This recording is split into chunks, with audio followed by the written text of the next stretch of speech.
നമസ്കാരം. ഗതാഗത മന്ത്രിയെ സ്ഥാനമേറ്റെടുത്ത ശേഷം നിരന്തരം വിവാദങ്ങൾ നിറയുകയായിരുന്നു മന്ത്രി KB ഗണേഷ് കുമാർ.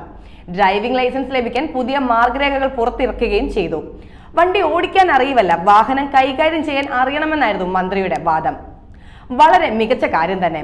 ഒരുപാട് പേർക്ക് ലൈസൻസ് ഉണ്ട്, പക്ഷെ വണ്ടി ഓടിക്കാൻ അറിയില്ല എന്ന് പറയുന്നവർക്ക് കനത്ത തിരിച്ചടിയാണ്. പുതിയ രീതികൾ ആവിഷ്കരിച്ചപ്പോൾ പലർക്കും അത് ദഹിച്ചില്ല.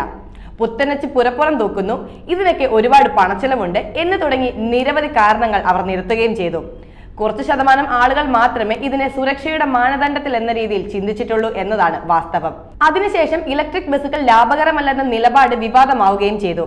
എന്നാൽ KSRTC വാർഷിക റിപ്പോർട്ടിൽ ഇത് തെറ്റാണെന്ന് തെളിയിക്കുന്ന തരത്തിൽ റിപ്പോർട്ടുകൾ പുറത്തു വരികയും ചെയ്തിട്ടുണ്ട്. അതോടെ ബിജു പ്രഭാകറുമായി മന്ത്രി ഇടഞ്ഞിരുന്നു. പിന്നീട് മാധ്യമങ്ങളുടെ മുന്നിൽ വികാരഭരിതനാകുന്ന ഗണേശനെ നമ്മൾ കണ്ടതാണ്. ഗതാഗത മന്ത്രിയായി KB ഗണേഷ് കുമാർ എത്തിയത് മുതൽ ബിജു പ്രഭാകറുമായി ചില അഭിപ്രായ ഭിന്നതകളും ഉണ്ടായിരുന്നു. ഇലക്ട്രിക് ബസ് ലാഭകരമല്ലെന്നും ഇനി വാങ്ങില്ലെന്നുമുള്ള ഗണേഷിന്റെ പ്രസ്താവന ഈ ഭിന്നതയ്ക്ക് ആക്കം കൂട്ടുകയായിരുന്നു. ഗതാഗത കമ്മീഷണറുമായുള്ള മന്ത്രിയുടെ ഭിന്നത മറന്നേക്ക് പുറത്തേക്ക് എത്തിയിരിക്കുകയാണ്. ഗണേഷ് കുമാറുമായുള്ള അഭിപ്രായ വ്യത്യാസത്തിൽ പുറത്തുപോയ ബിജു പ്രഭാകറിന് പിന്നാലെയാണ് അടുത്ത അസ്വാരസ്യം വകുപ്പിൽ പുകയുന്നത്.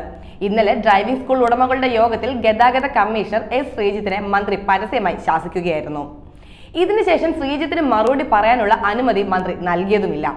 ഇത് വിശദീകരിക്കാനായി പിന്നീട് മന്ത്രിയുടെ ചേംബറിലെത്തിയപ്പോഴും ഉയർന്ന ഉദ്യോഗസ്ഥ സംഘത്തിന്റെ സാന്നിധ്യത്തിൽ മന്ത്രി വീണ്ടും ശകാരിക്കാൻ മുതിർന്നപ്പോഴായിരുന്നു സംഭവം അരങ്ങേറിയത്.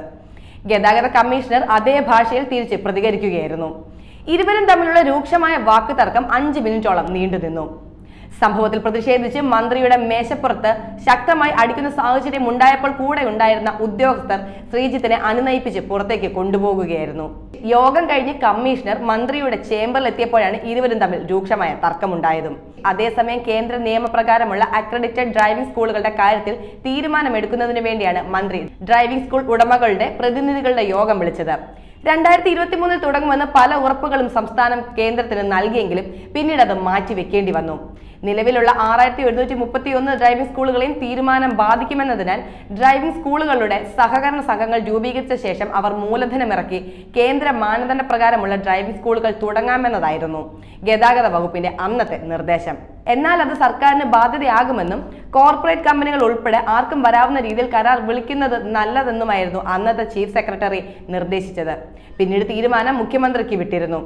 എന്നാൽ ഇതിൽ ഇപ്പോഴും അന്തിമ തീരുമാനം ആയിട്ടില്ല എന്നതാണ് സത്യം.